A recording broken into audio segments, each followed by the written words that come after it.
Hey, what's up, everybody out there? Welcome back to United We Nerd. We're doing something special today, for of course, you know that tomorrow night is the Game Awards. And me and Joel thought it would be kind of fun to do a little bit of a Game of the Year, kind of competition, as it were. Hell yeah. So, what we got here, we have through the wonderful Bracket HQ, we've got a tournament list of all of the games that we played throughout the year of 2023. And we're going to see, out of all of them, which one beats out all the rest. Joel, I know there is one game that we all have in mind that probably will do it, but who knows? There might be a sleeper hit within the bunch. Before we get underway, Joel, I just want to ask you, what are your predictions as far as our list? Because I know we talked about the Game Awards already, but as far as like what we've gone through, who do you think might win this tournament?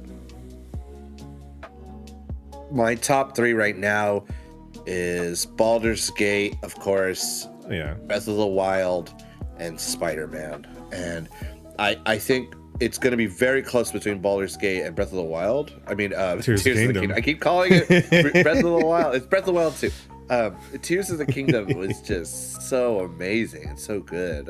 And it really, it and Baldur's Gate do this thing where like they have this great foundation. They just keep building and building and make it better and better.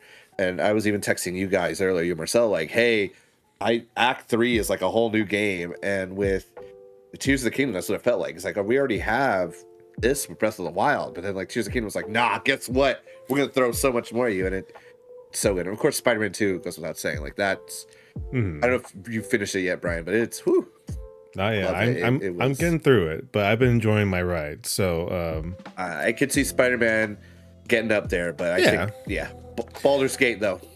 but it all just depends on how it's done. So I guess we should show you guys what the bracket is here. So right now we have, of course, a list of all the games that we've touched this year in 2023. Now I know there's going to be a cliffhanger now, or not a cliffhanger. There's going to be a kind of like asterisk here. So of course, there's been a lot of good games this year. And it's really hard to play every single one of them. So if there is a game that you played that you really like that's not on this list, don't get any hard feelings about it. This is just something for fun, something we're gonna be just, having a good time with, and just seeing out of what you, me, or yeah, Joel, me, and we even actually got Marcelo's intake on some of these. So we all kind of have a little bit of, things sprinkled on here. Now, of course, there's going to be some things on this list that might just be cannon fodder. So, just bear with us, and we're going to have some fun. So now, all the categories here are, we have the obvious ones, like, there's going to be Baldur's Gate in here, there's going to be Spider-Man 2, and whatnot. There's going to be some finagling, where there are games that have been out, but they're gonna be their console release was this year, and so that's when we got to get a hold of it. So this is all just for fun, and yeah. Joel, are you ready? Brian, really quick. Oh yes, go ahead. Who do you think's gonna win? You got to clear the air with your choice. I mean, Who do you want to win too? Taking Baldur's Gate to the side, because obviously that one's gonna be the one to beat for this. Personally, right now, the ones I'm feeling very strong about, obviously Spider-Man 2.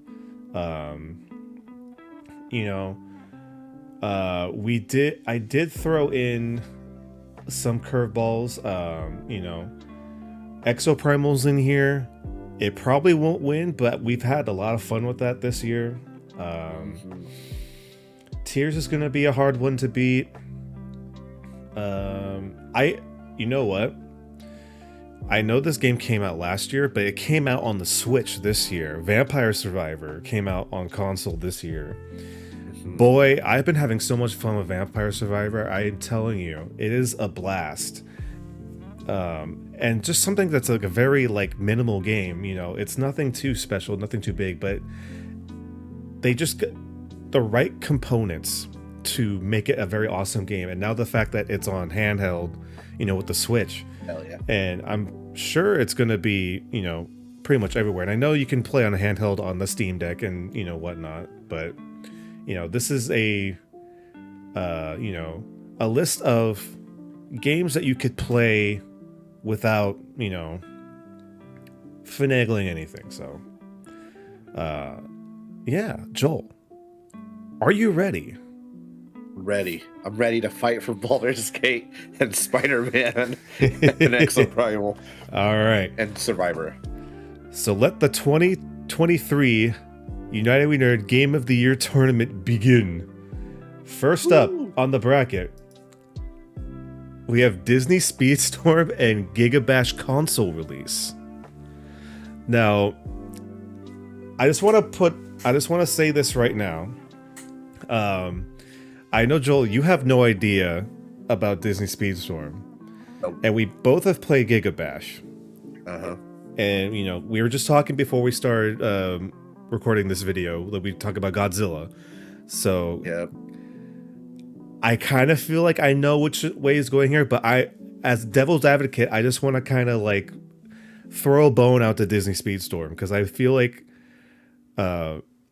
it's been doing much better than I thought it would. So for people that don't know, Disney Speedstorm is a free-to-play Disney kart racer, like Mario Kart-esque kart racing game.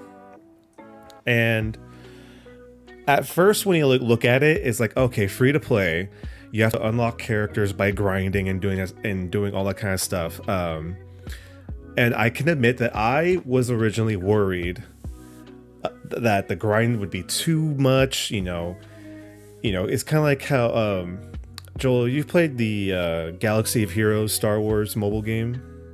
Yes, I did. And you know how hard it was to like grind out for shards to just unlock a character. Uh-huh. So what's great is that Disney Speedstorm finally went live free to play to the public a few months ago, like 1 or 2 months ago. And since that release, they've redid all of their, you know, item questing and, you know, getting items to unlock characters and stuff like that. And they've completely eased the difficulty. You have to work a little bit to get like all the characters you want, but it's like leveling them up and just unlocking them has been so much easier. And I think what makes the game is that it's actually a very solid kart racer. If people out there, if you really love Mario Kart, but you also love Disney, I would highly recommend Disney Speedstorm because it is an actually really fun kart racer. And I think the gameplay loop is actually really good because they only have races that are like 2 laps, so you can just like knock out a bunch of races. You know, if you have like 30 minutes to spare, you can like knock out like a good amount of races off the bat, and it's really nice. Okay, Joel, tell us why Gigabash is gonna win. Well, it's, you know, a kaiju fun beat 'em up. I love Godzilla. They're adding Ultraman, and when we played it, I played Mecha Godzilla, and that was hella fun. Mm-hmm. And yeah, it's what I want from a Monster Mash kind of game. So I really enjoyed it, and I like playing it in person when we were at PAX. So that was cool. Oh, that was so much fun. Yeah. It's no question. Like Gigabash is moving on. Yeah. we love our monsters and our Ultramans too much. Yeah. Okay, next round. This one is actually a no-brainer. We have a Legend of Zelda Tears of the Kingdom versus sure? Wayfinder. Are you sure? Okay. Here, be devil's advocate because you actually played it, but we okay, just already know. God, this is like a losing battle. Okay, so Very we all know what Tears of the Kingdom is. We don't need to talk. We don't need to hype it up any more than it already has. Wayfinder is a very interesting. It's kind of like a third-person, like actiony. It's like a more actiony World of Warcraft.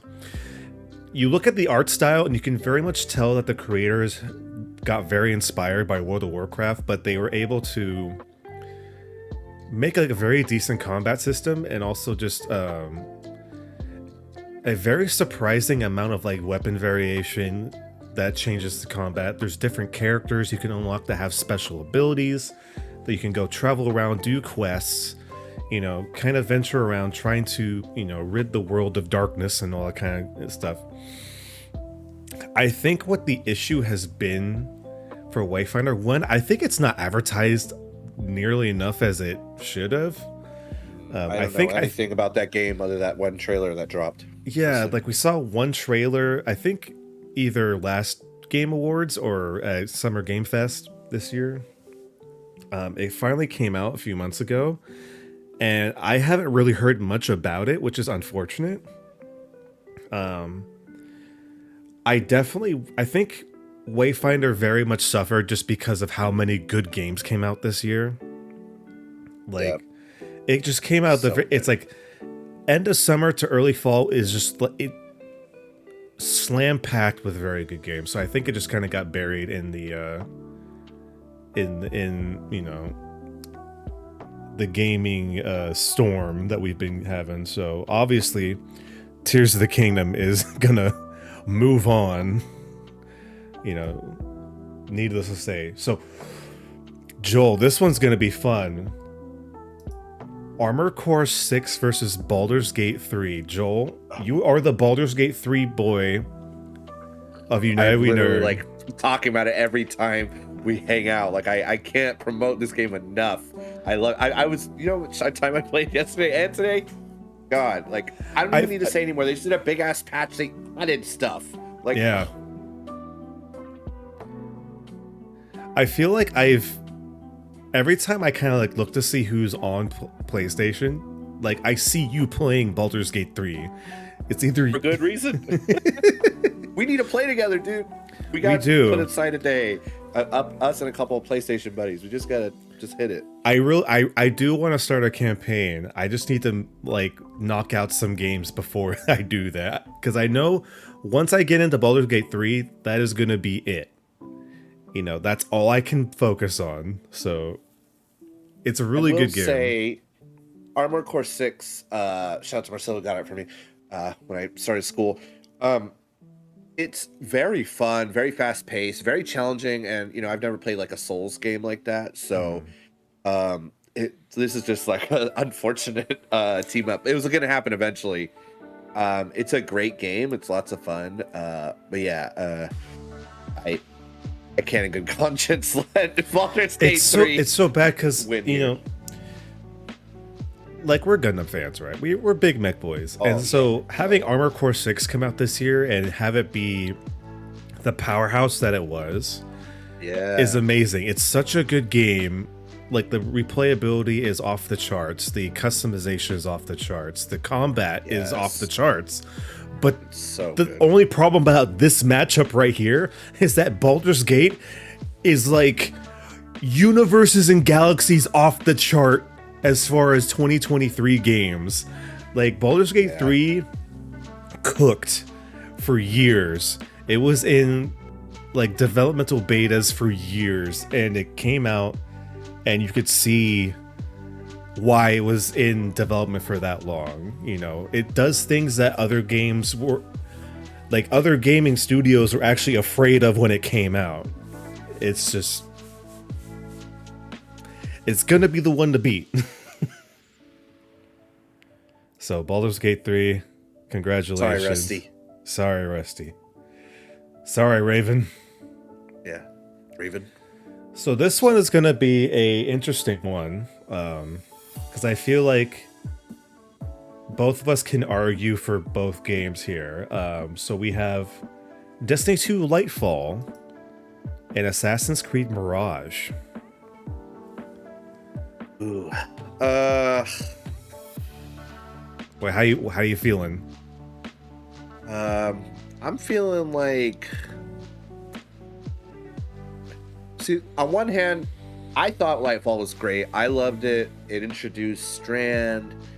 There's a bunch of new weapons, of course. It is more of the same. You could say that about Mirage in some ways, I suppose. But community-wise, it did not hit because it was, it followed Witch Queen, which was amazing in many ways. Right. I thought it was great. Good, a little bit predictable story, but it was still fun. Very challenging at times. Reprise content. We're still going through some new content they're releasing within tandem seasons. Today there was a thing that threw it back to Lightfall, so that was like, oh, okay, we're not totally done with Neptune. So, it's hard to defend Destiny right now. I do like what they're doing in terms of what they're gonna do in the future. They're like they said they're holding cards close to their chest. They're not revealing their hand, and they shouldn't. But they got to make some big moves to keep that hype going for Final Shape. And I do want to give it to Mirage though, because it is a new story, and every time I do play Assassin's Creed game, I'm all in. Destiny, usually I'm I'm like half in, half out, but lately I've been like not as much in. But the story is always good, and I know with Mirage, even though people have been saying it's shorter, it's still good. But you actually play it though, Brian. Yes, I am very much in the Assassin's Creed camp, especially with Mirage. Being the promise of we're going back to more traditional Assassin's Creed, like Assassin's Creed 1, Assassin's Creed 2, gameplay style. They succeed with that detail. Now, you get all of the good things with that, and also you get some of the bad things with that. It is very obvious that it is a system of the past. The game is beautiful. It looks gorgeous. I personally have been having such a great time with it. I believe that the more recent Assassin's Creed games, especially Odyssey and Valhalla, have really kind of gone too far into like the very RPG-ness that they're trying to go for with the new style of games. But also they just didn't really feel like Assassin's Creed games. They felt like their action adventure, exploring games with like the Assassin's Creed banner attached to it. And so it's nice to take a character from Valhalla that I personally actually think Basim is a really interesting character, and get to explore his story with the old traditional style, having this technically be more in the realm close to where Assassin's Creed 1 is in terms of story, is really nice and refreshing. And also having it be a fucking smaller game and not have it be over 100 hours of bloat is fantastic. Assassin's Creed Mirage, I feel like, despite its size and comparison to like the more recent games, I feel like is a very, very good entry into the series.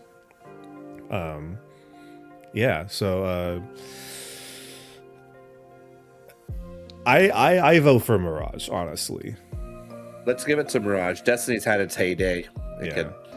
Not to say we haven't had fun, because I feel like we are on the smaller end of the stick as far as people that think Lightfall is actually fun. But yeah, I'm vibing with Mirage a lot more on this one. So Mirage. Final Shape will have its time. It's fine. Final Shape Mirage, will come. I can't wait to play Mirage when the time comes. Hell yeah. All right. This is going to be an interesting one. So we got the Vampire Survivor for the Switch, and Lies of P, the Soulsborne Pinocchio game. So I know, Joel, you don't have much experience with either of these games. These are definitely something I threw on the list. I played Vampire Survivor on a tablet. I mean, Oh, you I'm did? I familiar with didn't the know. Oh, okay. yeah a while ago when it first came out. I Okay. am familiar with its process, how it works, and the simplicity, and it is addictingly fun. Like my sister had it on her tablet. She's like, "Hey, check this out." I was like, "Oh, I've heard of this game," and it was like 20 minutes. Like, time just flew. It was good fun. I unfortunately did not play Lies of P though. Okay. So I did get my hands on Liza P. Oh, For a little nice. bit. So I will be honest when I say I'm not the biggest fan of the Soulsborne gameplay style. I am just, I don't have that much time to keep dying and keep trying. Now, not to say that there's some aspects of it that I do like. Of course, just like the strategy and trying to make a good build and seeing which weapon set is good for you. That's all fun. I am not one of those people that likes to torture myself. Liza P, I feel like is kind of in that in between where it's like you look at it and you can tell that it is a it's more of a Bloodborne than a Dark Souls. Just based off of the weapon choice and just kind of like the whole vibe, because it's like it's Pinocchio, but still has that kind of like old, like dark Londony kind of like you look at a game and it's like this looks wet. It is a wet looking game, but no, it has a really cool vibe.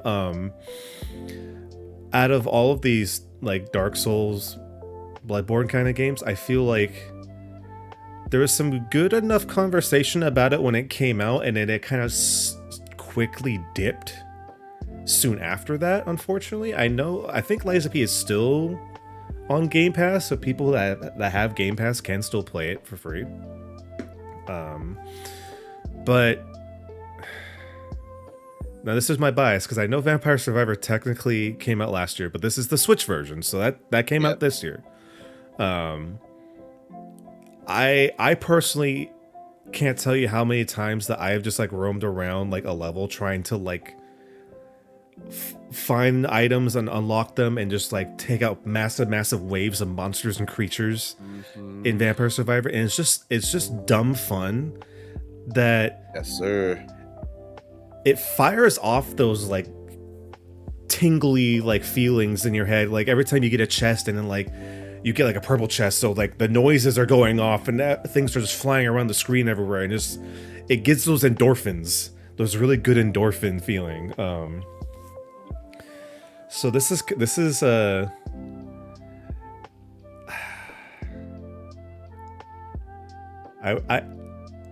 I personally would have to go for Vampire Survivor, even though I do believe that Liza P is a very good game. It's just not for me. But I did want to throw it on the list just to kind of have some representation as one of the good games that came out this year.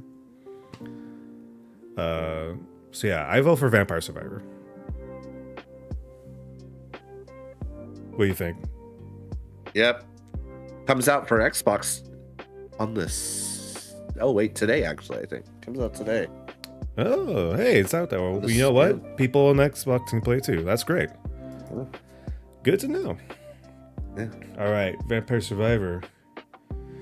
So this one is a little bit fudging it a little bit. We're gonna have some fun explaining this one. Overwatch 2 PvE versus Exoprimal. Joel, can you explain why we have this on the Overwatch 2 to be specific? Well, it has a great following. We were big on it. We even gave it a shot. And they finally debuted their PvE mode, which is, you're not taking on a whole nother team. You're just taking on ads and doing objectives, which we've done before. But now there's a dedicated mode as opposed to like a seasonal mission you do. It's a dedicated mission and chapters you pay for, and it's an available story now. And I thought that was a good enough merit to at least be put up here. But compared with Exoprimal, which I still think is the fucking sleeper hit of 2023. I agree. By the way, don't sleep on it if you just want to have some good, clean fun.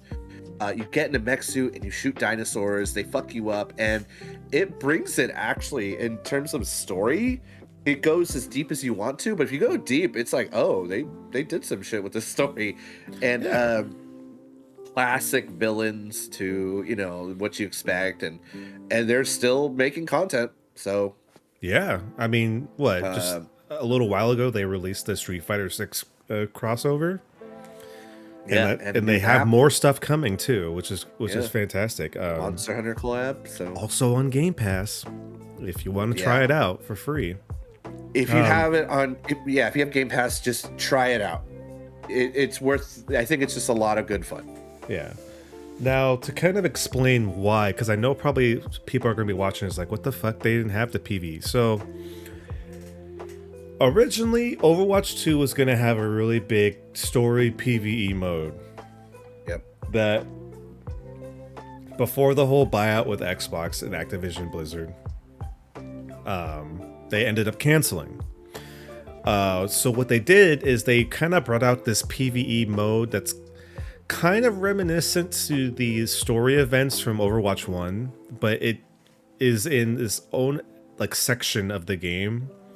So it's kind of like a PvE mode, but it's not what, fans expected. It's still interesting, especially if you're a diehard fan of Overwatch 2. From what I've seen, like Overwatch 2 is slowly getting like the attention that it deserves as far as like the development goes, and hopefully now that Xbox is the owner of Activision Blizzard, that hopefully the team will get more time, or just like more funding, or get what they need to make Overwatch 2 the game that probably it should have been to begin with. Yep. But I think in 2023, the overall fun factor, I do agree with you. Exoprimal is one of our sleeper hits of this year. You could just hop in at any time, and I feel like you'll have a fun time taking down dinos, fighting other people in the PvP combination mode. So yeah, I think Exoprimal deserves to move on. I think Overwatch 2, you're getting there. We see you. I think their new hero Malga just came out, and he looks really fun. I can't wait to try him out. But you can't go wrong with exosuits and fucking dinosaurs, dude. Yep. When's that Godzilla crossover coming? When is it? Gamera. Let's go. I would love that. All right. So Exoprimal, congratulations. We recognized you. This one. Wait, Brian, is there one you missed up there before you go? Oh, there is one I missed. Hold on. Thank you. Okay. So thank you for writing, because this is this is very unfortunate. So we have here Pokemon Scarlet and Violet, the Teal Mask DLC. This is DLC 1, because as of this recording, the second part doesn't come out until a week from now. So this is only part 1 of the DLC. And of course we have Starfield, which came out.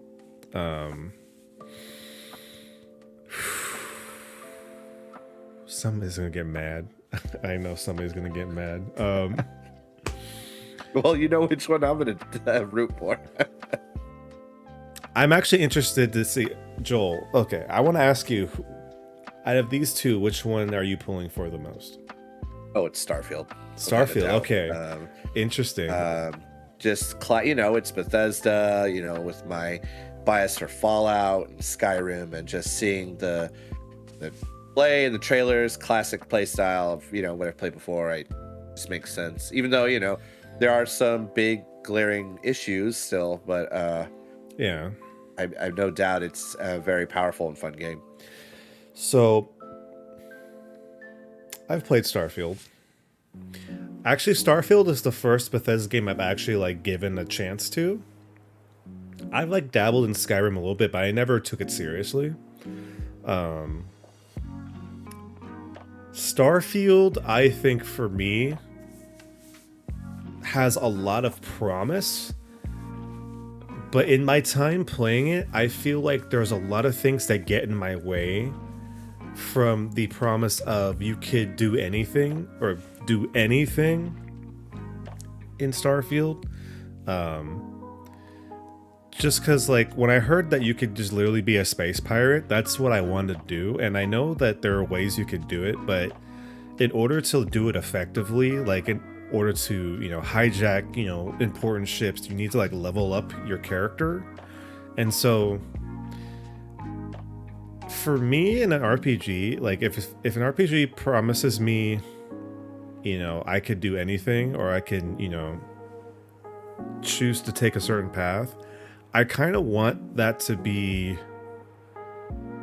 maybe a little bit more streamlined than I think, Starfield is allowing me to be. I could just be doing something wrong because, like I said before, I haven't really played Bethesda games that much. And I don't know, maybe, for me, maybe it's just not vibing with me. I do want to give it more of a chance. I took a break from it because, we had Assassin's Creed Spider-Man come out, so I had to shift my focus a little bit. So I really do want to go back to Starfield to give it a second chance.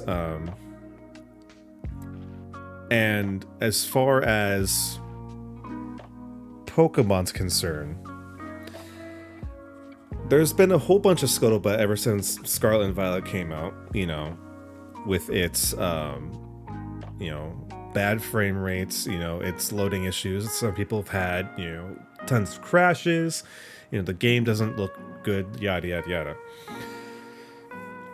I am one of those problems where I can forgive games for, not having the best frame or not looking the best, as long as I'm still having fun. And I love Pokemon. I'm sorry. I just really like Pokemon. I love being in the world of Pokemon. And, the issues that people have with Scarlet and Violet, yes, I do believe that maybe Game Freak should take more time into fine-tuning their games. I know that Pokemon Company really likes to pump out games to match with their merchandise drops and shit like that, and like their animes.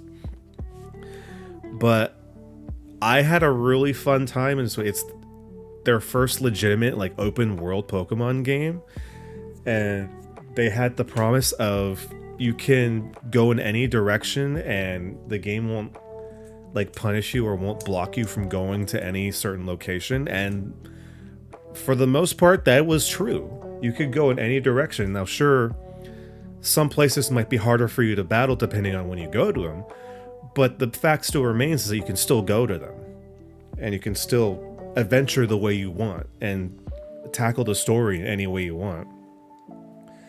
So for me, that's more of a win column for me. And I guess in this case, we're talking about the first piece of DLC. I had an interesting time with it. They created a whole new location. The problems still kind of exist in that same place, but they added more Pokemon. You got to meet new legendaries. There's some interesting characters. There's some annoying ass characters.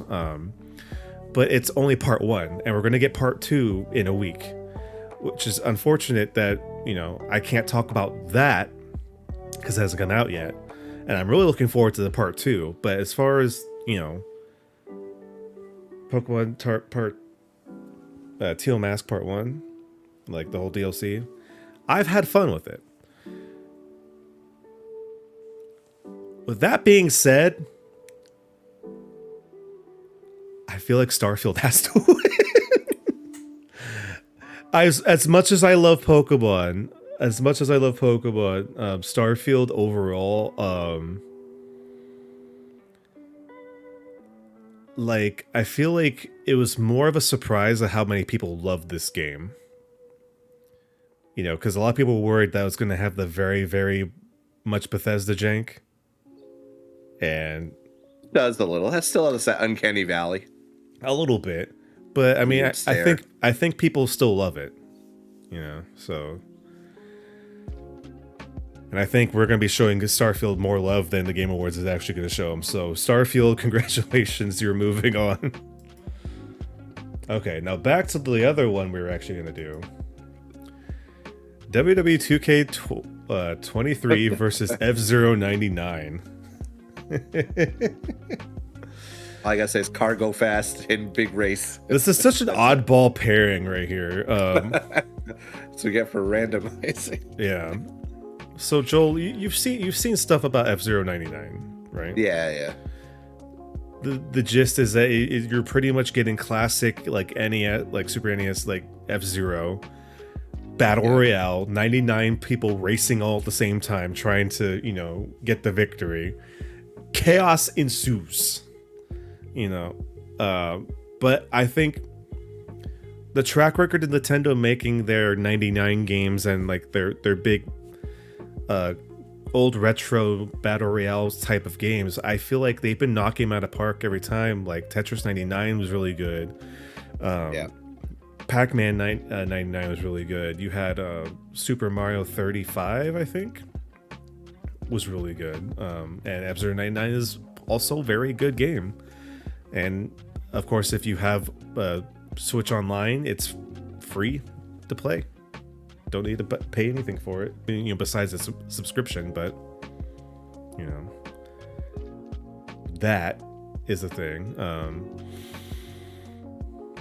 And then there's WWE 2K23.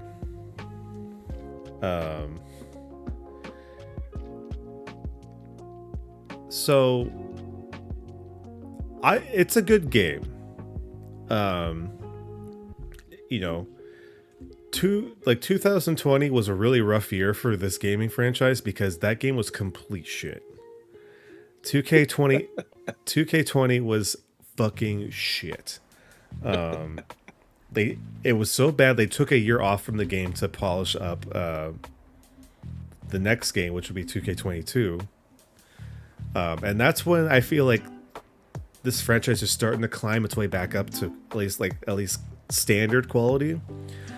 And 2K23 is kind of just like that yearly kind of release, like sports game that has some improvements, has some new features, but overall still kind of has a lot of the same stuff. New story. I can say that for the first time in 5 to 6 years, this is actually the first WWE game that actually finished their like story campaign. So that's saying something, I guess. Nice. I definitely want to have us play the GM mode at some point. I think it'd be really fun, especially now that all the wrestlers are out for this game, at least. I think it'd be a lot of stupid fun because they also put in random NPC characters that are just like very gimmicky. Like there's like a janitor and like some kind of like beat cop and stuff like that. It's kind of fun. Is it on Game Pass at all? No, but I have it, so we could just play it here. It'll be fine. All right, fair enough. That might be fun. I don't know, Joel. I feel like this might be the first kind of like, I think we need to do like a flip of the coin here. I honestly think we should give it to WWE because it probably offers more. Okay. As much as I want to support, I know I said supporting F-Zero, and I do enjoy a good racing game, especially Battle Royale style, but I think at the end of the day, one's going to offer more in the long run, and that's where my logic is coming in. And I think I put wrestling games above racing. In this case, okay, that's fair. That's fair. That's fair. I mean, actually, it kind of makes sense because like you can customize your own wrestlers, and I know we've had so much fun with the older games like that back in the day. Yep. So, all right, WWE 2K23, you're going on. F-Zero 99, you're still fun. See you later. This one, Everspace 2 versus this is Suika all Game. you. I know you told me about Everspace, but Okay, Joel. We're just gonna breeze past this one because I can tell you right now, Suika Game, way better, way better of a time. For people that don't know what Suika Game is, you've probably seen it either on some other channels or streams. Yeah, it's the watermelon game. It's the fruit matching game where you have to try to drop the fruit, match them up, and to create a watermelon. It's what this game is called, Suika Game. Super fun. It's like a $3 game. I think there's also a browser version of it, but I think the console one is better in my opinion. Everspace 2 is the sequel to the first Everspace game, which was a roguelite, space like starship adventure game.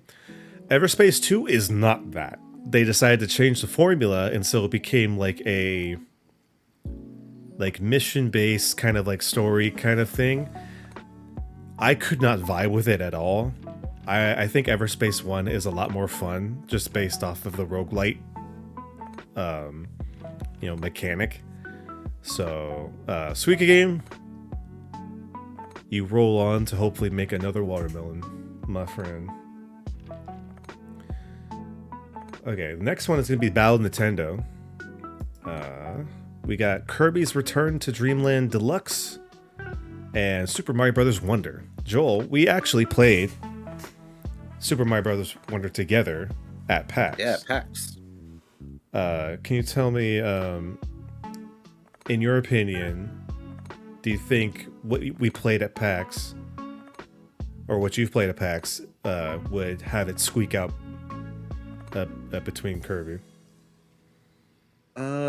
It seemed pretty fun, and I mean, we only got to play like 20 minutes, but we had a good time, the four of us playing. I didn't. I mean, it was some cool new stuff, but not. I mean, that's not really my kind of game I seek. Like, if someone brought it over, I'd play it if they wanted to play it. You're not much of a platformer gamer, are you?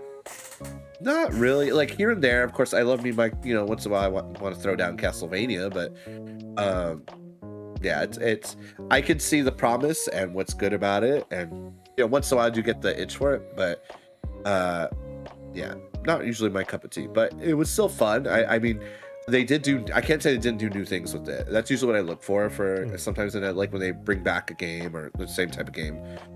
But yeah, I had fun. I don't think it'll be as good as Kirby with you and your explanation as to why, but so I honestly, I'm full disclosure. Okay. I don't think Wonder deserves to be Game of the Year nominated. Honestly, but that's just me. You know what? I'm going there. I don't think it. I think for a family game, yes, that's great. For like, I don't know, maybe I'm being biased because I love all these action adventure shooters and shit, and like mindless violence. I just don't see it, but I'm happy to hear why it is or should be Game of the Year. You know what? I honestly think that you probably aren't in the minority because, Game of the Year, at least for the Game Awards, Tears of Kingdom is there, so there's that representation there. Super Mario Bros. Wonder is still a very fun game, and it's also, it's a twist on the Mario Brothers formula in a sense, just kind of the weird, like, flower, world warping powers, and just, like, the newer art style. And it's also the first Mario game with the new voice of Mario, too. Oh, that's true. So it's kind of like a new beginning for Mario, in a sense. And you're right, I am a very big Kirby fan. And Kirby's Return to Dreamland is kind of like a remaster of I believe it was the Wii game, Return to Dreamland. So unlike Forgotten Lands, this is kind of more of a more traditional kind of Kirby game where it's more of like the side-scrolly, platforming. It still has its like fun little, additions to it. Of course, like any other Kirby Deluxe games, that also adds on a bunch of fun mini games that you can play as well, which is always a nice addition. if I want to be brutally honest, though, I feel like because we got Forgotten Lands, you know, that was such a really good game. And then to have Kirby's Return to Dreamland, I feel like it's a welcome addition, but I feel like after touching Forgotten Lands, I feel like more people are more hungry for that kind of style of Kirby game, which is why I feel like talk about Return to Dreamland kind of died away. Whereas Super Mario Brothers Wonder, yes, has the recency bias, but I feel like it deserves the conversation more, in my opinion. So as diehard of a Kirby fan I am, I honestly do think Wonder should get the pass here. That's just me. I mean, you played both. You get more of a say. I just played Wonder at PAX. So. Well, you know what? I say Wonder gets the move on. Sorry, Kirby. There'll be more Puyo adventures later. This is a very interesting mashup here. We got Forza Motorsport versus Final Fantasy 16. I already know my answer, honestly. I've played both of these games. Forza is Forza. Forza is fun. If you really love racing games, it looks beautiful. It takes full advantage of the Xbox Series X. But fucking Final Fantasy 16, bro, is so fucking good. It's so beautiful and fun. No doubt that. Yeah, my vote is Final Fantasy 16, no doubt. I don't even need to explain myself. I feel like you know. Yep. You don't need to. I totally support this. Okay. Final Fantasy 16. Easy. Ooh, Joel, this is gonna be fun. All right, here we go. Street Fighter 6 versus Hi-Fi Rush. Talk to me, Joel. I unfortunately still have not played Hi-Fi Rush. I know it's on Game Pass, but I will tell you, I had the summer off, and I got Street Fighter 6 after playing it literally with Brian 2 hours later, or less than an hour. I was like, yo, I got that shit. It was super fun. Still is super fun. I think they learned from 5 and what you said, like the history of how it started rough, and they just took it and ran. They actually go in the streets and fight with your own character like that. It just lives up to its name. Not that it didn't, you know what I mean? Like it's like, hey, we're called Street Fighter. Let's go in the streets and kick ass. And you do. You get jumped. You jump whoever. It's just super fun. It's goofy. It has a story. You can play online, and you know we had that good session of us and other people just throwing down, having fun, and the new characters so far have been great. I love it. It's good. It's just a good fighting game for, at least for me. I'm okay, right? I'm not as good as some of our other friends, but if you're like getting into fighting games, this is the fighting game. Oh yeah, it's so good. It has like I'll say like steering wheel fighting controls, right? For people who are learning, or sorry, trading wheels is better, not steering wheel. Oh yeah, it's just fun. It's just good. It's smooth. It feels good, and it's funny because I'll transition from playing Street Fighter to something else. Like, man, this is fucking slow. Like, I'm spoiled by Street Fighter, you know. But praise Hi-Fi Rush 2, Brian. I want to hear your praises for Hi-Fi Rush. So I just want to point out that you're right about Street Fighter 6. Like, they've done such a good job of making it so accommodating to people of different play styles. Like, as far as just like people who are learning how to play fighting games. And for people that have difficulty playing with normal controls, or like difficulty with certain aspects, maybe like their vision's not good, or their just the accessibility of Street Fighter 6 has been very surprising and very welcoming. Also, if you want to go see our VODs of Street Fighter 6, you can go to our VOD channel at UWN Rewind, where we have a lot of Street Fighter action going on there. So check that out. Shameless plug. Hi-Fi Rush, though. If you thought Exoprimal was a sleeper hit, Hi-Fi Rush is like the dark horse, I feel like, of this year. It literally came out of nowhere. Earlier this year, during It was an Xbox presentation. It was like a developer presentation. It literally got shadow dropped that day, and it blew the fuck up. It was amazing. It's a character action game, all based around music, so everything is to the beat. It's kind of like Crypt of the Necrodancer, where you don't have to have it time on beat, but the gameplay very rewards you for like playing on beat with the music. It's such a fun, like zany little game. The characters are charming. Like the stage looks great. Like how everything on the stage is like moving with the music. Everything is like syncing together pretty good. I've had so much fun with this game, and I really, really hope that we get more of it in the future. I really do hope that we get a Hi-Fi Rush 2 in the next couple years or so. It's such a fun game. DLC maybe. Dude, if they announce DLC at the Game Awards tomorrow, I will fucking shit bricks. Like, give me a reason to go back to Hi-Fi Rush. I would love to go back to Hi-Fi Rush. It's such a shame that these two have to be on, this part of the bracket, because I feel like these two games deserve to be higher up there. But if we have to go for which game had the most impact, Street Fighter 6 definitely deserves, the spot here.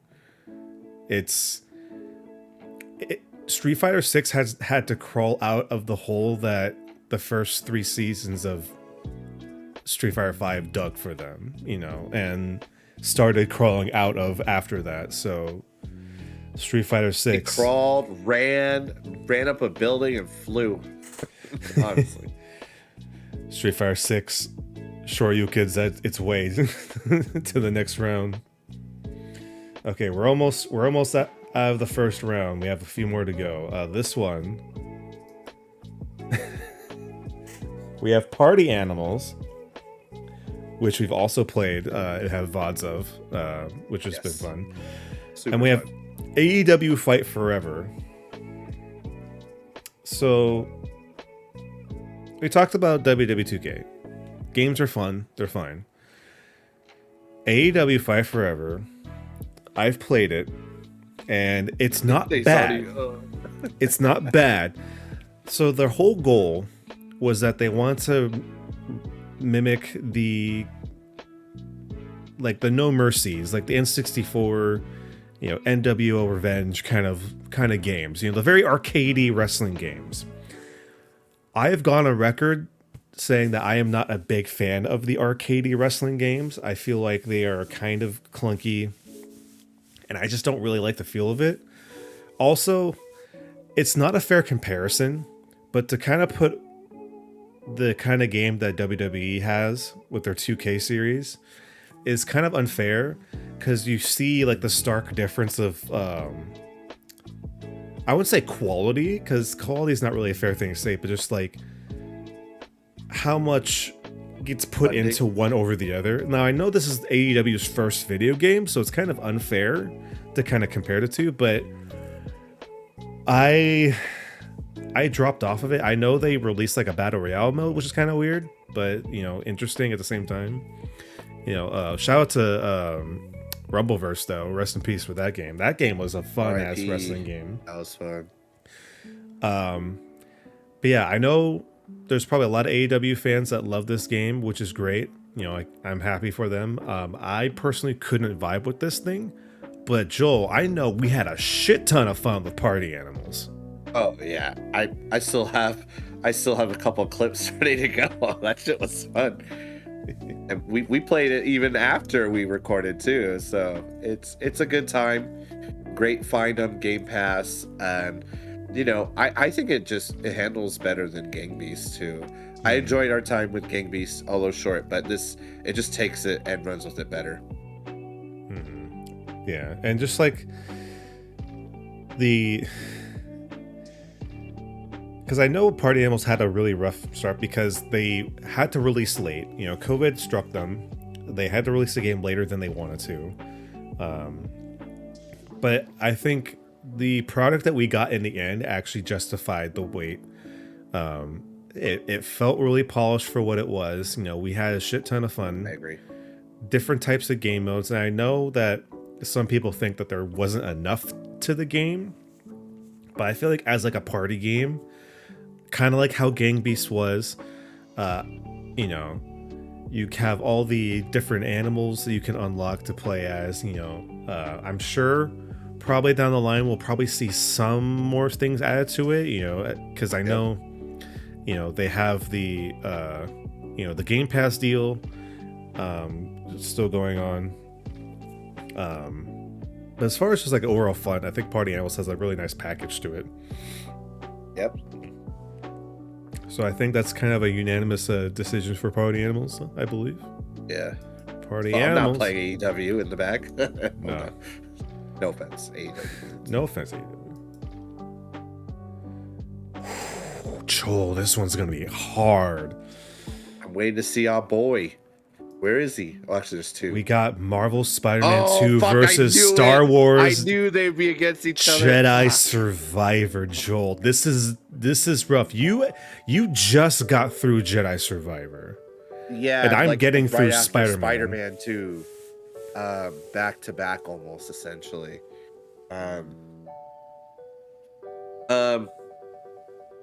There is a clear winner, but I want to give Survivor its due. Had a rough start, like many games. Got that patch, and then it turned hella people off. I will say, in a game that looks very beautiful, has very few bugs, but when it has bugs, holy shit, You it notice rocks them. you. Like, it's. But you know, I to your comparison about Pokemon, it is buggy sometimes, rocky, but I love it. I really just stick with it, and I want to see more of that story. It was really well done. I don't want to spoil it any more than I have with some of our stuff we've been posting. Yeah, it was really strong, and I think it deserves more of a placement in the show we're watching tomorrow. I think honestly got shafted for the wrong reasons, but that being said, still very fun on its own. Again, the story is just so good, and they take the great things of Fallen Order and bring them up. But yeah, again, there's just some very noticeable bugs, which is unfortunate. Yeah, but it didn't deter me. And there are, you know, it's the only Souls game I don't see as a Souls game because it's Star Wars, and there's definitely two very fucking hard fights, and and that's not normal. You know, I'm like, fuck, punishing myself here. But or it's Spider-Man 2. We've been waiting for this, and it over delivers. Honestly, it's amazing. It's fascinating. It's fun. Having played the first one and Miles Morales, it's just like, hey, we loved what you loved about those games. It's literally here and more. And I just hope for the next game they have fun with it, and it's a lot to live up to. But I just hope it's fun and an amazing story as well. I can't wait for DLC for it. And yeah, I don't know how far you are in the story, Brian, but it's honestly, I kept giving. I just thought it was going to plateau. It just kept going. So and yeah, kind of like what you're saying. You know, Jedi Survivor itself. I just want to say this real quick. It's a very good Star Wars story. I feel like they're really having an interesting time taking us on Cal's journey through, you know, the fall of the Jedi, and now we're kind of going through, you know, the kind of you know, the height of the Empire. You know, he's going through his struggles. He's trying to figure out who he is. And also just like having his cast of characters coming along for the ride are always fun to hang out with and just see the interactions between the characters. And then also the combat. The combat's super fun. And like the variations of different lightsaber hilts and, you know, the new fighting stances that they've implemented in the game is just so much fun. And of course, the upgraded force powers are always nice. We love force powers here. So good. And Turgle. Shout out to my boy Turgle. But yeah, going up against Spider-Man 2 though, like you said, I am still going through the game, but I've been having so much fun with this. Like Spider-Man, Miles Morales, and Spider-Man 2 have been all great games. I feel like I've barely gotten close to being 50% of the way through the game, but like I felt like I've done so much already. But nothing has been feeling like a drag to me so far. Like all the side quests I've done compared to the first Spider-Man game feel they handle fun. it real well. They feel like they belong there as part of the story. There's like cute little like moments that you meet with like citizens of New York are very nice, and a good Spider-Man touch for the game. And also the ability to play as both Peter and Miles in the game is great. I love it. The shared skill tree is also very nice. I appreciate that. But yeah, I think, like you said, we both knew which one was going to win here, but we had to give respect to, Jedi Survivor. Not only as Star Wars fans, but just being an actually decent, good game that just had a rough beginning, but the promise was still there, I think. They honestly delivered on it. Spider-Man 2 moves on. This one, we're starting to get into like the weird ends of this one. So right now we have Fortnite and WrestleQuest, and I want to kind of specification here. I know Fortnite's been out for years. We're kind of talking about the more recent Fortnite OG, and I guess I can't talk about the new Chapter 5 Season 1 that just came out this past weekend. Yeah, so Fortnite is the juggernaut as far as like the battle royale, multiplayer games as a service. I think it was reported that since Fortnite OG season came out, I think it had the most, not only the most people playing it, but also the most people returning to play it that Fortnite's seen in a very long time. The hype was very much there. And then this past weekend, they had their huge Big Bang event, which was to phase in the new Chapter 5 season. And he had like the Eminem concert and stuff like that. Like, servers were getting packed, bro. I can't tell you. I have a group of friends that I play Fortnite with, right? There's 5 of us. Only one of us actually got in to see the event. The servers were so packed. Like, I literally was in a queue that was over 2 hours long. Damn. It was packed, bro. I ended up watching a stream of it. I was watching Tim the Tatman while he was going through the event. Bro, Chapter 5 of Fortnite, like, I know I'm kind of like talking to a wall. This place is, you haven't played Fortnite. You haven't really expressed any interest in Fortnite. But dude, let me tell you, the stuff that they're coming out with might sway you a little bit.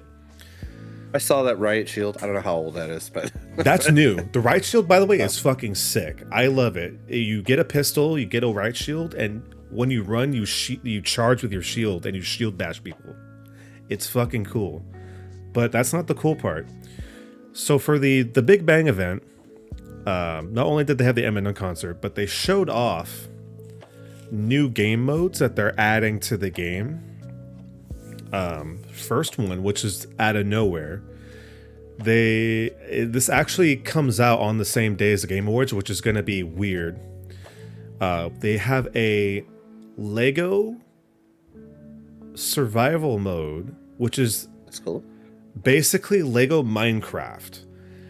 You and your friends can create a Lego world within Fortnite, and just your characters are all Lego characters, and you build with Lego. And it's like a kind of like a Fortnite Minecraft, but Lego. Really sick. That's promising. The second one is that they're releasing a racing mode using Rocket League, the Rocket League cars. And we found out that it is being made by Psyonix, the people who make Rocket League. because they're all owned by Epic, so might as well. So that was also kind of sick. But Joel, here's the one that might tickle you a little bit. More than the Legos? Yeah. So during the event, when they got to the point where Eminem was showing up, you know, as all on the stage, you know, Eminem's there. He kind of looked weird a little bit, like it was Slim Shady, like Eminem. So his character model looked a little weird, but you know, whatever. He was playing Lose Yourself. Everybody was having a good time. All of a sudden, a fretboard comes up from the bottom of the screen. And then very familiar colored blocks start coming down. Motherfucker, you started playing Rock Band. So, wow. Harmonix was bought by Epic a little while ago. And so, in the next coming days, they are pretty much making a Rock Band mode inside of Fortnite. And you're going to play music. They're going to have catalogs of music that you're going to be able to play with your friends. And you're going to play Rock Band. Now, I don't think they have the instrument, you know, compatibility. I don't know. They didn't say that. But still, the fact that you can essentially play Rock Band within fucking Fortnite is insane. It's wild. Like Fortnite this year, I feel like it was dipping down at the beginning of the year, and now it's starting to create a new peak. Making some big ass moves. That's all I'm hearing. Big ass moves. Now, I talked a lot. I know. So, I do have to say something about WrestleQuest. WrestleQuest is a wrestling RPG. Is really fun. It kind of harkens back to the older kind of RPGs. You play as this pretty much everybody is in this game's like a toy almost. It's like you have like wrestling action figures and stuff, and you go through this world and you're training to become, you know, the best wrestler. You're like your idol is Macho Man Randy Savage, and in fact, I think your character's name is Randy Sanchez. Nice. And you know, you're trying to be the best wrestler since Macho Man Randy Savage, and it is a very cute game that I feel like if people love just RPGs in general, like especially like old classic RPGs, should go check it out.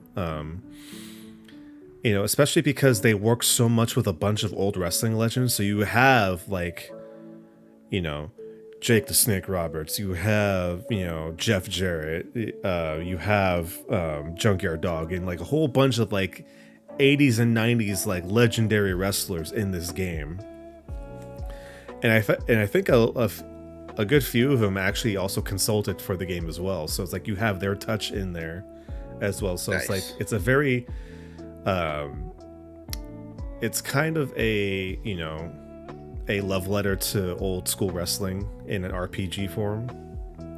It is very cool. Highly recommend it for people that just want to play an interesting different kind of RPG. But Fortnite is like killing it right now, and I know this is kind of like an unfair, you know, thing, because it's technically not a game that came out in 2023, but like the stuff they've been doing in 2023, I think cannot be understated. So I vote for Fortnite. Big moves. Makes sense. Big moves. God, I can't wait to play the Lego mode. It's gonna be so fucking cool. Now this one's gonna be an interesting one. So we have Mobile Suit Gundam Battle Operations 2 for Steam that came out a few months ago, and then Warhammer 40k Dark Tide, which came out on console a few months ago. Joel, we've played a little bit of Dark Tide. Why don't you tell us a little bit about your experience with Dark Tide? I was just thinking about it. It's a lot of fun, you know. It's the classic Left 4 Dead, Back 4 Blood style, and instead of zombies, they're like necro space zombies and possessed by an evil god. And you can have, what's cool is you can, in Back 4 Blood, you had to go find your weapons.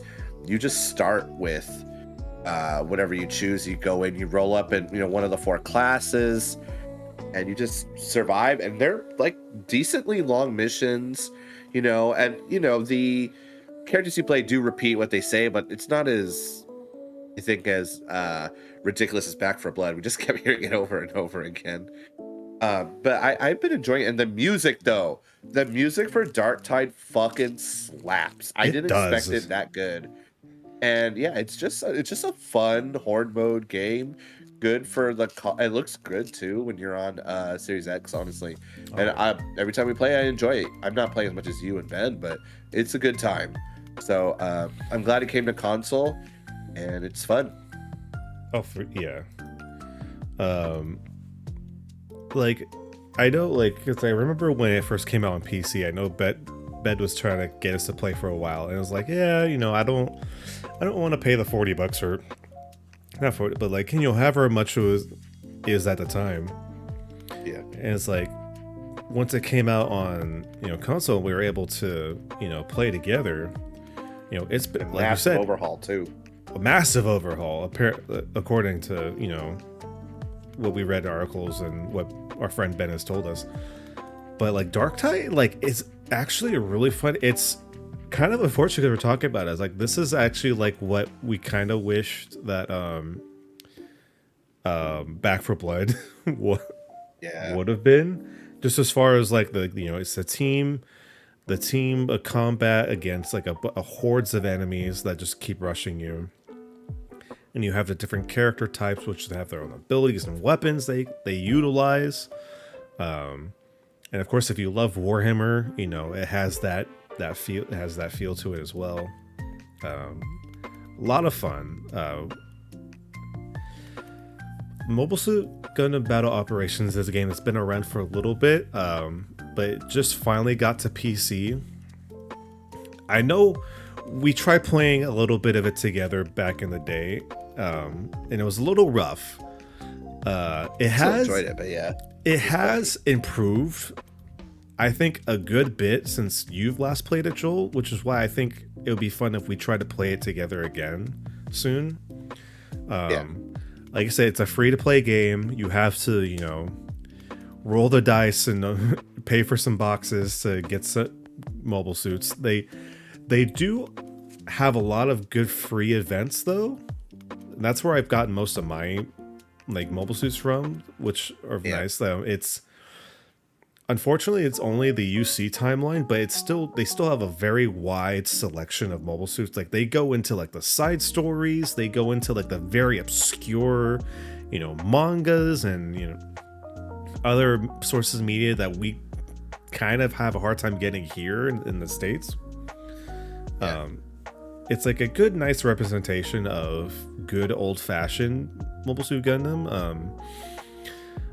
I feel like out of all of the recent games, I feel like this has the closest feel to how the old PlayStation 2 games were, like the Journey to Jaburo and Encounters in Space kind of feel to it.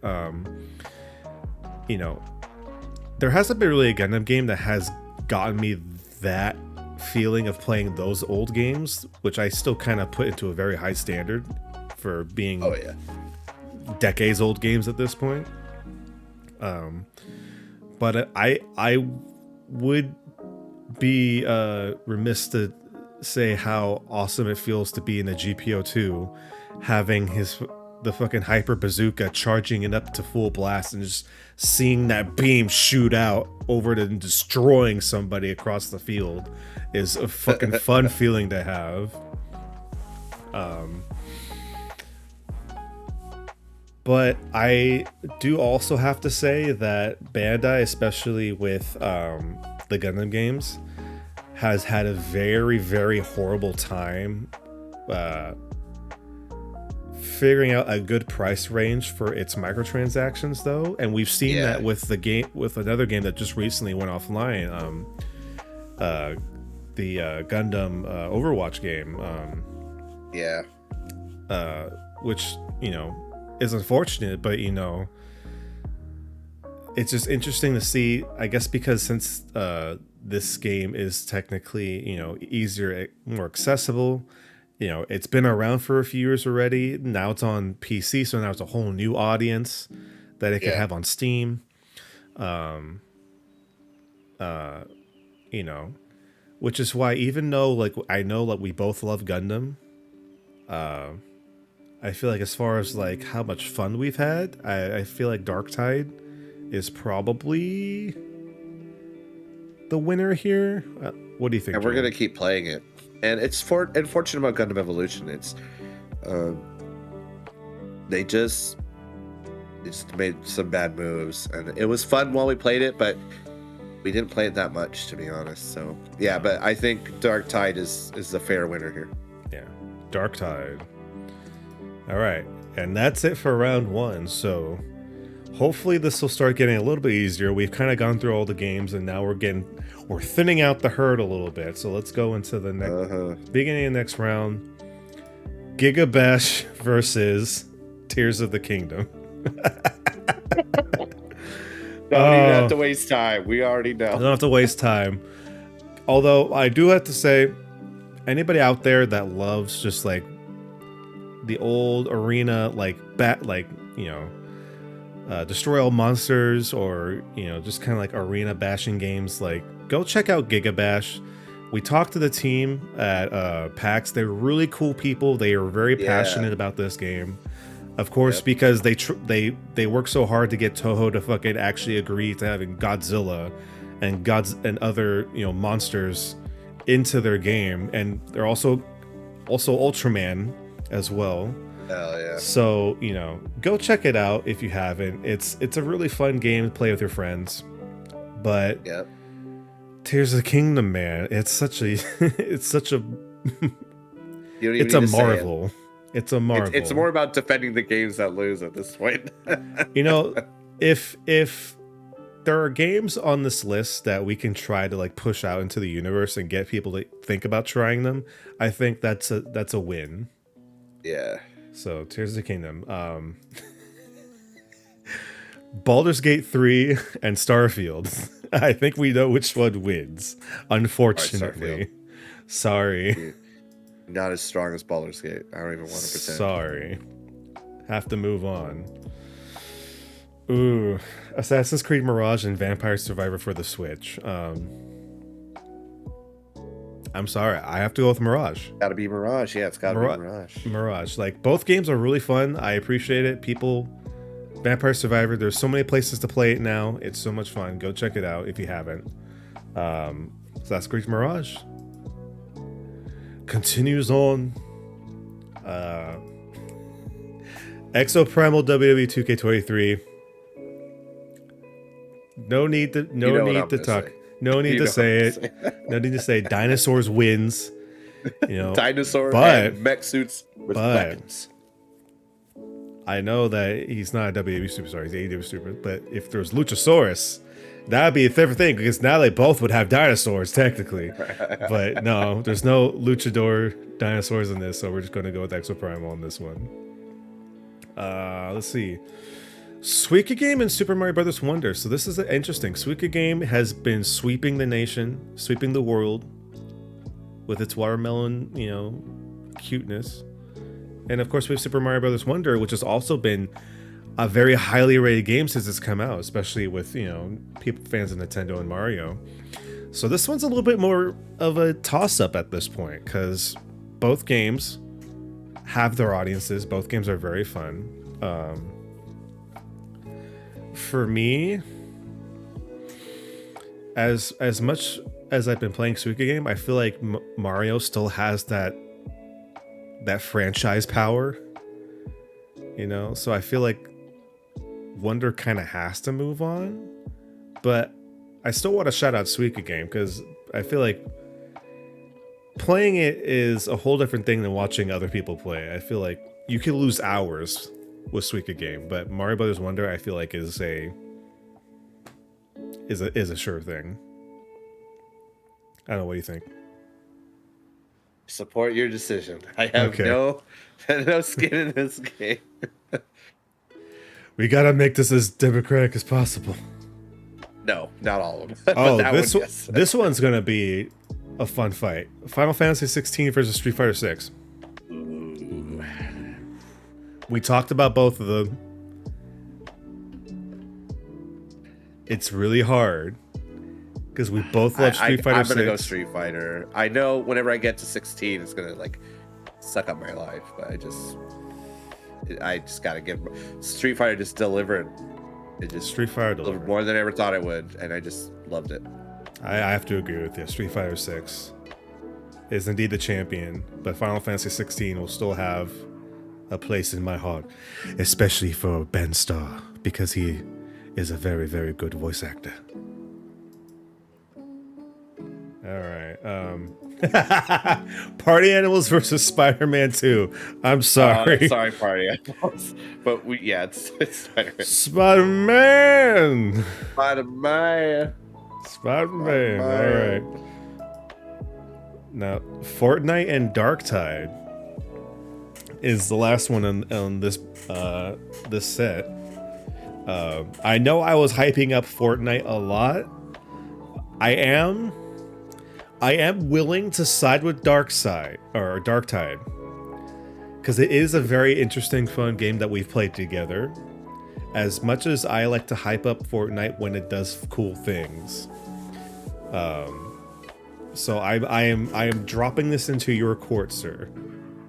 Oh, it's Darktide. Okay. I mean, I can appreciate what Fortnite is doing. It seems really cool. But yeah, they're like you said, the juggernaut. When they're too big, it's like, well, they're fine. Like they're good. Need our PR or anything. Yeah. They don't need anyone praising them. Yeah, they got it already. All right. Billions and billions of people. We're getting down to the quarterfinals.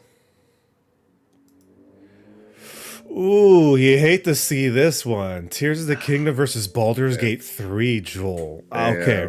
I feel like we need to fight. You are the one that has more experience with Baldur's Gate 3, and I'm the one that has more experience with Tears of the Kingdom. I feel like we should at least about. Oh, I didn't finish it technically. Say our piece. Technically. I love them both, but I have definitely come back to one way more. I still need to finish Tears of the Kingdom. I just put it off. I'm literally again, and I'm just like, I'll come back later. And then 50 million games came out. I can't deny Tears of the Kingdom did some innovative stuff, and it was fun. Yeah. And I had hours and hours to play it, and it was great, and I enjoyed it. Baldur's Gate. Yeah. You know how I feel. It's almost an unfair comparison. They're just it's an unfair comparison, but also it's kind of interesting for at least our bracket here, because they are legit.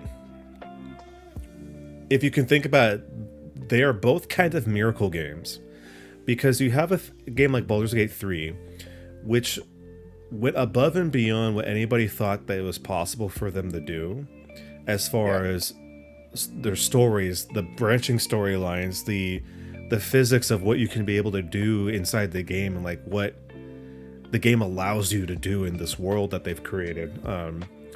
And also at the same time, Tears of the Kingdom, like we've talked about so many times of how old the Switch is at this point. Like, this is a game that's coming out at pretty much the end of the Switch's life cycle. Yeah. And the fact that they somehow were able to make a game like Tears of the Kingdom and have it run so good on the Switch without having anything burst into flames. Like, the physics for Tears of the Kingdom, smooth. Like, incredibly smooth. Yes, they're using a lot of what they use for Breath of the Wild, but I feel like what they've added on to this, as far as like the building mechanics, like the physics that has to go into that, the things that people have made. Like the other day on TikTok, I saw somebody make a full-size Godzilla in fucking cool. Tears of the Kingdom, and they made like a short little mini movie in Tears of the Kingdom, and that's amazing. Like something with the hardware that the Switch is running and how old it is shouldn't be running a game like this, and it does, and that's amazing. With that being said, as much as I'm trying to be the devil's advocate here, Baldur's Gate 3 is a phenomenon in and of itself. And it's not even on Xbox yet. There's only like 2 groups of people really experiencing it. They released an amazing infographic today. By the way, if you've played this game, you should check it out. Or if you're thinking about playing it, check out that infographic. It's pretty hilarious. But yeah, I can't. Like, I'm thinking about playing it right now. Honestly, like, I go to once work, we're done recording, he's hopping on his PlayStation. I mean, I did promise him maybe play Destiny, but if that doesn't happen, you know what I'm doing. So, it's just so good, and they're literally, they think of everything. I was just having this conversation with my buddy Matt. He hosted a jam session, and I said, hey, I finished Act 2, but this is what happened. He's like, what the fuck? Like, I literally thought of this situation where this person I couldn't recruit because I didn't know that I had to do a certain quest line. I couldn't recruit him. He gave me his reasons, and there was a cutscene for it. Like, I was like, oh, I just thought it was no. It's like, by the way, he can't join you because of your choices. I was like, fuck. But it was so good. They thought of that, you know. And just like, and then we talked about another quest, right? A long story short, this person is impersonating someone. You find out, and you have to stop them. He's like, did you find out who they were right away? I was like, no, I actually snuck into their house. And then I found out. He's like, oh shit, you can do that? I was like, yeah, you can. So it's just, it's different levels of possibility, like narratively with that game. It's just amazing. I can't doubt what Tears of the Kingdom does, because I just loved what it does and and the fun I had with it. And, you know, the success of like taking on a Gleeok without, you know, breaking a sweat is saying something, you know. But yeah, I can't in good conscience give it to Tears of the Kingdom right now, because I am in fucking love with Baldur's Gate 3. Yeah, that's very fair. As much of a cliche this is beginning to be, like, I feel like Baldur's Gate 3 is just that out of nowhere game that, you know, it deserves all the praises that it's getting for what they accomplished, honestly. So Baldur's Gate 3, moving on. Next, Assassin's Creed Mirage versus Exoprimal. So this one's actually kind of an even match, you know, as far as into the bracket that they've gotten. It can honestly kind of go either way. You know, we've talked about Exoprimal so much. We've played it,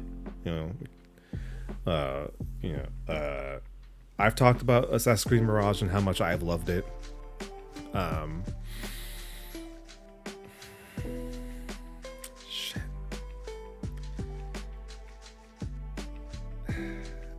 As much as I kind of want to be, you know, riding that line, you know, I honestly have to stick to my guns and go with Assassin's Creed. I love this game. It's not my favorite Assassin's Creed game of all time. You know, I still say that, you know, Black Flag and Brotherhood kind of still toe that line. But I'm having so much fun in Assassin's Creed Mirage, and I love Exoprimal. Exoprimal's been very fun when we play together and we just have a good time. But I honestly have to go for Mirage. I don't disagree. I just want to give Exoprimal's flowers. It's just that good. I just didn't expect this game to be fucking good. I thought it was like, okay, let's play this dumb dinosaur game, and here I am months later, like, this is actually really good. Everybody, like, check it out. It's like, who'd have thought that Capcom would release like Street Fighter 6, this highly praised fighting game, and also it's like, also, if you want to shoot some fucking dinosaurs, here you go. Here's Exoprimal. It's like, okay, what? Honestly, if they drop like it could even be a dig, like an exploration mode, like they just wander around your suit and just kind of explore, maybe run to dinosaurs, essentially Anthem, but you're in your suit, and yeah, that would have edged out Mirage if they did something like that. Or a horde mode. I'm surprised they haven't done that. It's like last, you know, till there's no exoprimal suit standing, you just waves and waves of dinos. Maybe it's just too hard for them to make. I mean, they essentially have a horde mode already. I'm just saying, like, yeah, they should have, survival mode, right? To be a thing, but they, you know, they're doing essentially more of the same. I used to say that in a lot of the games here, it's more of the same, but yeah, but I just know when I get to it, Mirage's story is going to be, you know, a million times stronger than whatever Exoprimal throws at us. So, and I always go to story, you know? Yeah. All right. Well, Exoprimal, congratulations for getting it this far. Assassin's Creed Mirage. Moves on. Game Pass, you gotta try it. Go try Exoprimal. Like, I know it looks like a weird game. Like, the trailers kind of made it look weird, but trust me, if you just have some friends, just go play Exoprimal, see it for yourself. It has heart. You'll have a good time. It has a lot of heart. That's why I like it. Okay. There's no debate, Brian. There's no debate. You know what you gotta pick. Yep. Sorry, Mario.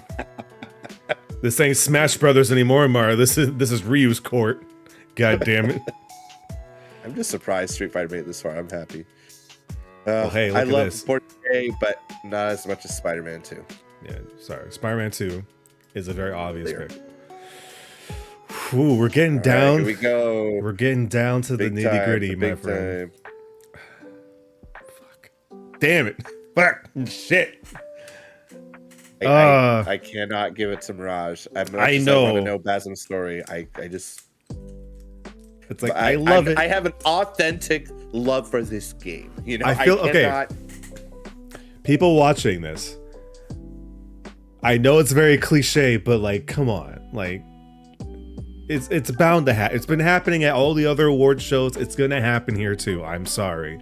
Baldur's Gate 3 is just that. The acting, the writing. I will say, it's still very buggy, but still runs great. Yeah. So Baldur's Gate 3.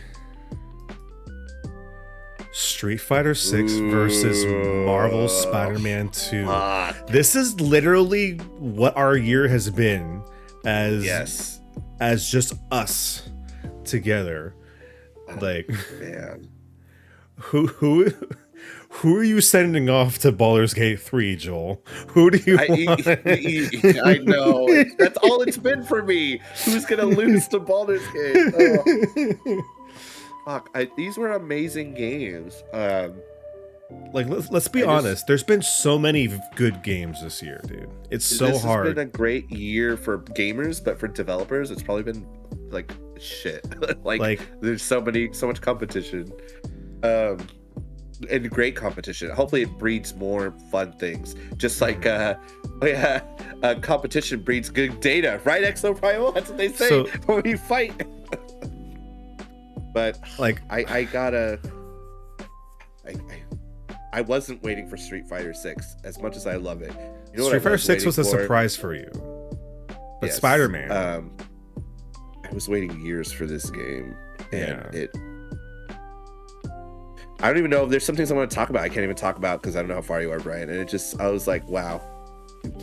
I mean, you don't need to know much about the story to know that, you know, for like Spider-Man fans, for Marvel fans, but like just people that love good games, like Spider-Man 2 has that nice package of exciting combat, good story, good acting, beautiful looking scenery, and just detail. And it's smooth. It's smooth as fuck. Sure, you can think that Peter's face looks really weird, and I don't blame you. I kind of had a hard time with it, but you know what? After playing it for a while, it's not that bad. It's not that bad. 7 out of 10 at most.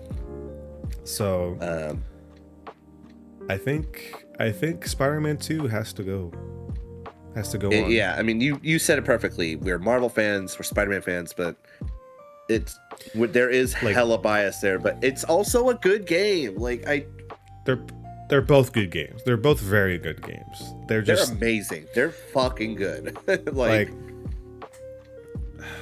Man, I'm kind of worried about next year, especially seeing what happens tomorrow at the Game Awards. Which DLC? How much DLC or the games in general. But this year, I'm very happy that at least Street Fighter 6 for us got this far. Like Street Fighter Me 6 too. could have came out and it could have just been like, oh, it's all right. You know, it's okay. It's an all right game. But the fact that Street Fighter 6 got me back into Street Fighter and got you back into Street Fighter Oh, dude, is it's saying been something. years. Soul Calibur 6 is still, I still think about it. I can't wait for 7, but I think about this way more than that. I'm just like, damn it. And they have games within the games on rotation. It's just so fucking well done.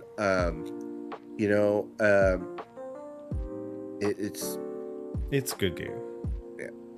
If you know what's great about this year, I was just thinking, is they have like games for everyone this year. That's what it is too. There's literally games for anyone and everyone. Which true. I know I ragged on Wonder, but that's for families, and little kids. And then there's Spider-Man for like the Marvel nerds, just fighting games, Street Fighter, and then there's one that's not even on here, Mortal Kombat 1. That's been a big year for fighting game players, and then it's just been a fucking ridiculous year. It's been a very good. Like, I don't know if we'll ever see this again. Holy shit. Yeah, and I just want to like pull this up. So I think at this point we know that Spider-Man's going through, right? Oh yeah, I didn't get a Spider-Man PS5 for nothing. I didn't get a Street Fighter one. I got a fucking Spider-Man one. We're going to do that. So, Baldur's Gate 3, Spider-Man 2.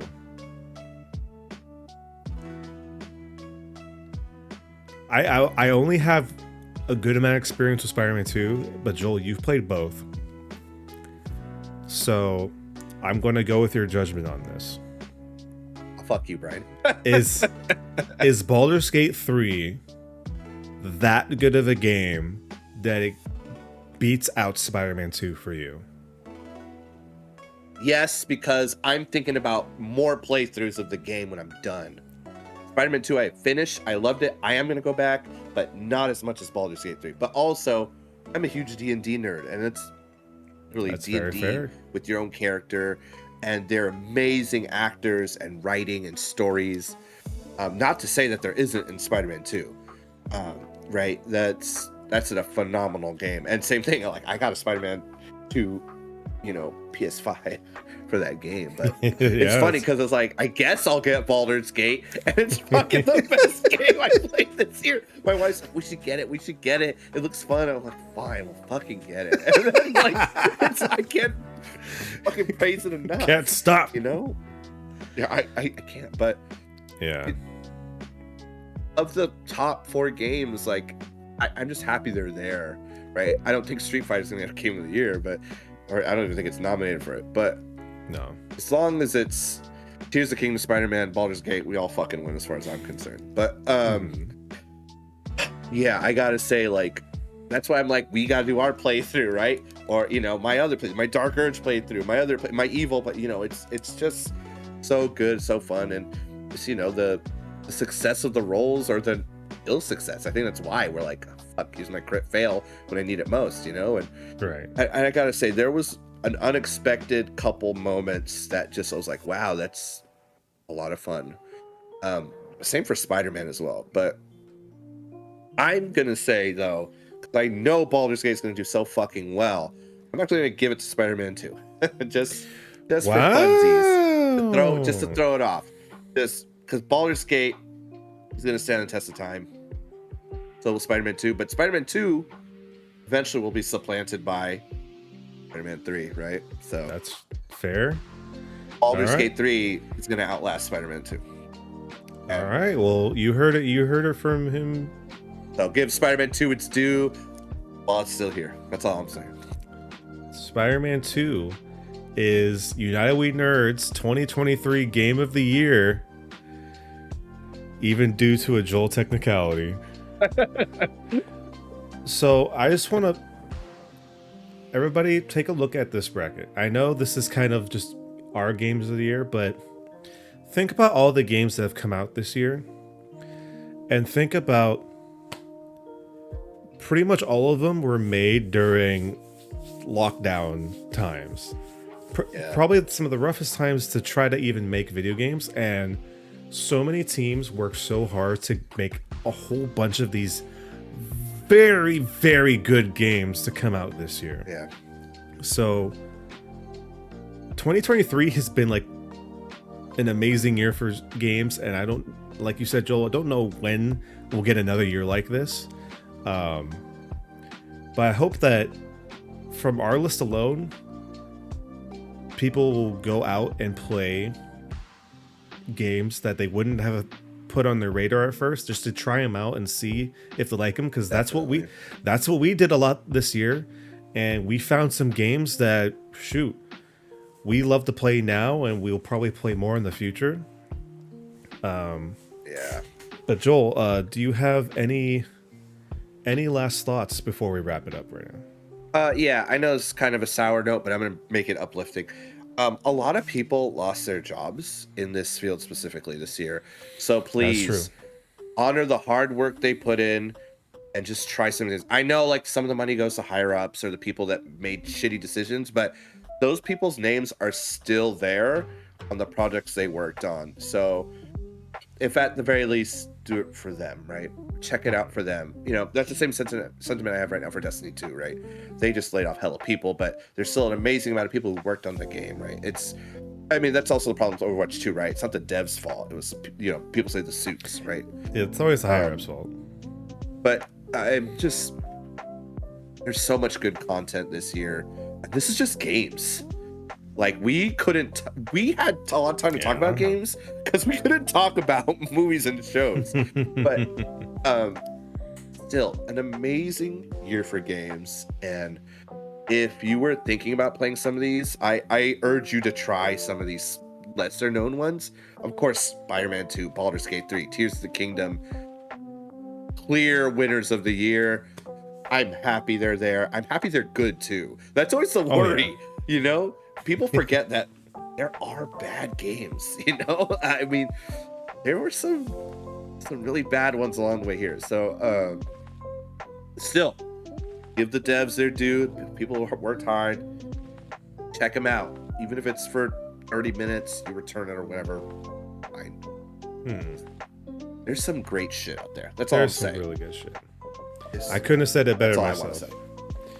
All right. Well, everybody, let us know what you think is your game of the year. And of course, let us know if there's any games that you thought should have been on our list that we should go check out ourselves. Let us know down in the comments below. And of course, remember to like, subscribe, even press that bell button so the YouTube overlords can, be happy with us. And, we could talk to more nerds like you and like us. Hell yeah. We all have the fun. So, I've been Brian. This has been Joel. And for those of you that are watching this in time, come hang out with us because we're going to be watching the Game Awards live on twitch.tv/United We Nerd. We're going to have a lot of fun seeing some cool games, get some nice awards, and maybe some world premieres. Oh, I'm sorry for some fat DLCs and sleeper hits. Let's go. Shadow drops. Let's go.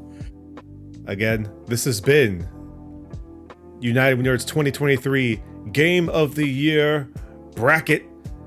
Thanks for hanging out with us. We will catch you next time. And remember to always keep on nerding.